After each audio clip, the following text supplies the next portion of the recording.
But now I want your calls on this. Should we stop sending non-violent criminals to jail? 0207 862 2222 is the number. A YouGov survey has found that 47% of the public would support alternatives to prison for non-violent crimes. Now, the majority believe that addicts and those with mental illness should instead be kept in hospital or offered treatment programmes, and that women should just avoid prison altogether. Instead of prison sentences, the public would like to see non-violent criminals doing community service. Is this a good idea, Bobby? Yeah, definitely. Look, I think the prison service has been running at 99% for at least a couple of years. So it doesn't matter what you think. For now, we have to deal with that first. Whether you want community service, whether you want to send them all to prison and hang them or whatever, we don't have the spaces. So we need to find an alternative. It seems the majority of the country support non-custodial sentences for non-violent crime. I think we just need to get serious about this and start thinking a bit more about community service. There's a lot of things broken in this country, which if we intelligently think about how we deal with people who have sentences, we could actually kill two birds with one stone, or fix two birds with one stone. Ultimately, what we want when somebody goes into prison is for them to come out a new person and not commit crimes. That doesn't seem to be happening in our prisons at the moment.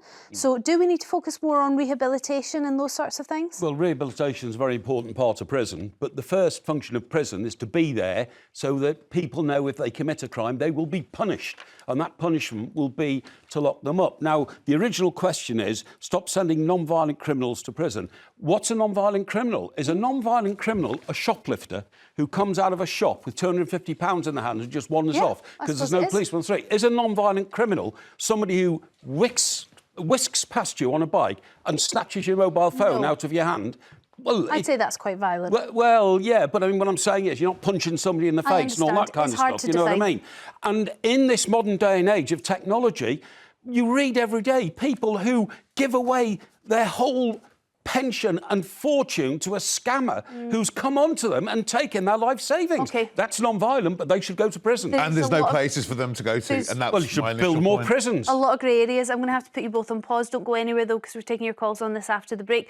Should we stop sending non-violent, how do you define that, criminals to jail?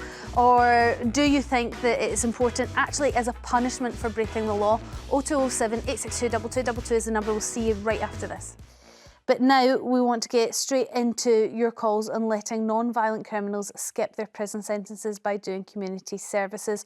0207 862 2222 is the number for your calls. But just going back to the panel, Mike, how do you balance up the fact that we have an overcrowded prison system, we have an overcrowded court system, and we have more and more criminals coming through? Yeah, the problem is there's a disconnection because every politician since Tony Blair, tough on crime, tough on the cause of crime, every politician from either party since then has said, we're going to get tough on crime, it works. But they didn't then start a prison rebuilding programme. So they're all calling for tougher on crime, longer sentences, but nowhere to put people. Dartmoor, you know, one of our traditional prisons on Dartmoor, is closed. And far from building new prisons, we seem to be closing down older prisons, which are not fit for purpose. So the system is in chaos, but you've got to find ways to detain people if they've committed crimes. It's the only deterrent. OK, let's go to calls then. Russell from Leicestershire, what's your thoughts on this? Do we need more community services, rehabilitation? Would you be supportive of that? No, I'm totally against it because we've been subject to this for a number of years, where criminals are basically either being fined and given community service, and it just isn't working. We've got a recycle centre not far from where I live, and thieves were breaking into it, and the police estimate they were earning, and we're talking quite a few criminals, they were earning £1,000 a week, and that money was basically just being used for drugs. So by letting them off and not locking them up, it was just proliferating crime. But Russell, if they were using them for drugs, then wouldn't it have been better to send them to hospital and put them through an addiction programme? Well, yeah, but they're still out in the public domain, and they're still carrying on with their crime. So maybe the answer to there is you need to build more prisons and you need to have a larger hospital wing in it, and that's where they belong. You could have rehabilitation in prisons if we got our act together, potentially. Yeah, but we haven't got our act together. That doesn't mean I don't support prison. I'm just saying, like, reality check, we haven't got the spaces at the moment. And Russell, can I just say to you, you're talking about people who haven't gone to prison and who are out and about. If we're in a situation where people are tagged and then they're given a properly constructed community payback order, where it's not just, I'll get them cleaning the roads, where we actually intelligently do something like this, they're not going to be able to leave their house because they're tagged. And they're also getting rehabilitated, I'd hope, by getting these community payback orders. That's an answer until more prisons are built. Isn't that the right thing to do right now, Russell, whilst we don't have any more prison spaces?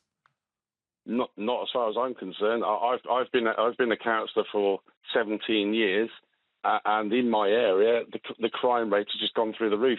And because we sit in between Leicester, Birmingham, and Coventry, we're now part of the County Lines run, and we also get criminals coming in from Leeds. So it's all you're doing by not locking them up, you're just creating a massive crime wave, and you can see that on the streets. I looked at a video yesterday on Facebook in Southampton, and there were young hoodlums on electric bikes and stuff firing fireworks down the street, and not a policeman in sight. But Russell, what you're saying is crime's gone up. That crime may not have gone up. Like, crime's generally gone up anyway. We have economic situations going on in this country, and you're talking about people who don't go to prison. But if they're tagged, they're not allowed to leave their house. Bobby, we know care in the community doesn't work. And one of the reasons it doesn't work is that another service which is overwhelmed is the probation service. And the probation service is being asked to cope with more and more people, day in, day out, who are not being sent to prison. And it's absolutely chaotic. It's a really fair point, actually. Do we have the infrastructure in place to be able to produce these community sentences? Giles from East Yorkshire, I believe you have a bit of experience with the judicial system in this country. Yeah, I'm a recovered heroin addict, and I've also been in prison for a handful of 10 plus times over my life. I'm 55 now, doing well, you know, I'm clean. But so I'm a big supporter of, look, the fact is our prisons are full, yeah? Our prisons are full to bursting. And from what I see in prisons, it's full of people with drug problems. 80% of people that go into prisons have a drug problem. So what do we do about that? Well, it's not working by tackling it in prison, because all we get is a revolving door prisoner. You get somebody that goes in at 18, and 20 years later, they're doing the same thing and going into prison and going through the court system and going through probation. So and I've seen people that know their probation. Sorry, Giles. What we're talking about here is whether somebody has to go into prison, because what you could say is, OK, we need more rehabilitation, we need more addiction programmes in prison. So you would have, Giles, gone to prison, you would have been put on a programme, you would have come out clean, and the hope is you stay clean. No. Oh, that's not what happens now. No, but would that be a solution? Yeah, 100%. But I would say that maybe somebody needs to go into prison for a short time to be assessed, maybe a month, and then go on to a programme in prison or in hospital, rather than just go in for 3 months or 6 months or 12 months and do nothing and come out and do the same thing. Something needs to change. But Giles, sorry, Storm, prisons don't offer a lot of rehabilitation anymore for 2 reasons. They're overcrowded, and the prison officers are younger than they used to be because of a revolution in the prison warden service, yeah? 100%. The prisons are overcrowded, they're understaffed, and, you know, they try their best, but they just don't have the money to rehabilitate people. It's a lot cheaper to lock somebody up. Yeah. Giles, but maybe Simple if as you'd that. had the right rehabilitation the first time you went to prison, you wouldn't have been there 10 more times. Giles, thank you very much for calling up and sharing your experiences as well. Do call again. Helena from Manchester, what's your view on this? Yes, hi, hon. My thing is, why prisons? Everybody complains the prisons are overcrowded. They've got not enough staff. What about hard labour? Well, Helena, Can that's sort of what these community services could be. Instead of just going and languishing in a prison cell, you would have to be out, you would have to be doing work within the community, whether that's cleaning up streets, whether that's taking graffiti off walls. You know, you could potentially make it hard labour, Helena. Is that something you would support? I don't mean walking around, picking up rubbish with the rubbish picker. I mean hard labour. That will be the best for any young criminal. What would hard labour involve? Anything as long as it is hard labour. Yeah, I'm just wondering what sort of... Send them to, I don't know. I know, it's just, if you send them to a quarry, do you want them working machinery? It's a difficult balance. And also, let's say I committed a crime, heavily pregnant, are you going to send me to do hard labour? There's going to be some people with disabilities and all sort of age. No. That's going to be quite difficult. That's a different ball game. Yeah, I mean, Helena, what about saying, why don't they fill in the potholes in our roads? Because that's quite hard work, isn't it? The problem is you've got to find somebody to organise it. Yes. I don't, Helena, I don't understand why you just want hard labour. You know, this old image of someone in a quarry breaking stones. No, I'm about to come to you, Mike, because during the hard labour, the young kids will learn what life is all about. Mm-hmm. It would be a deterrent. And I think particularly what Helena has in her mind is young criminals.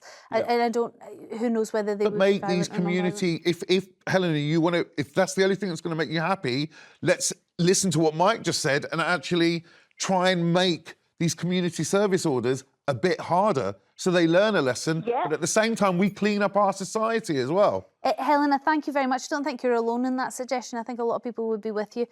Thank you very much for all your calls. Don't forget